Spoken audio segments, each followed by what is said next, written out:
দার্শনিক ও রাষ্ট্রচিন্তক কবি ফরহাদ মজহার বলেছেন, আমরা গণ অভ্যুত্থান করলাম, জীবন দিলাম, কিন্তু আবার শেখ হাসিনার হাতে ক্ষমতা তুলে দিলাম। শেখ হাসিনার ভূত এখনো দেশে আছে। এ ভূতের নাম হলো সংবিধান। সেফ হাসপাতাল, নর্মাল ডেলিভারিতে আপনার আস্থার হাসপাতাল।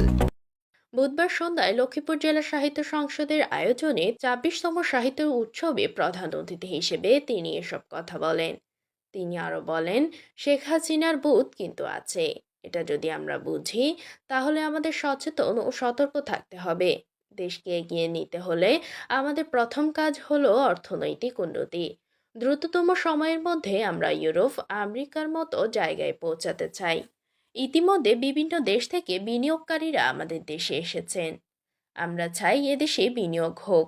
লক্ষ্মীপুর জেলা সাহিত্য সংসদের সভাপতি ডাক্তার সালেহ উদ্দিন শরীফের সভাপতিত্বে অতিথি হিসেবে উপস্থিত ছিলেন ঢাকা বিশ্ববিদ্যালয় বাংলাদেশ স্টাডি ফোরামের উপদেষ্টা মোহাম্মদ আলাউদ্দিন, কবি ও প্রাবন্ধিক জসিম উদ্দিন মোহাম্মদ, লক্ষ্মীপুর সরকারি মহিলা কলেজের অধ্যক্ষ প্রফেসর খন্দকার ইউসুফ হোসেন, রায়পুর সরকারি কলেজের সাবেক অধ্যক্ষ প্রফেসর মোহাম্মদ আলাউদ্দিন, চাঁদপুর সাহিত্য মঞ্চের সভাপতি মাইনুল ইসলাম মানিক।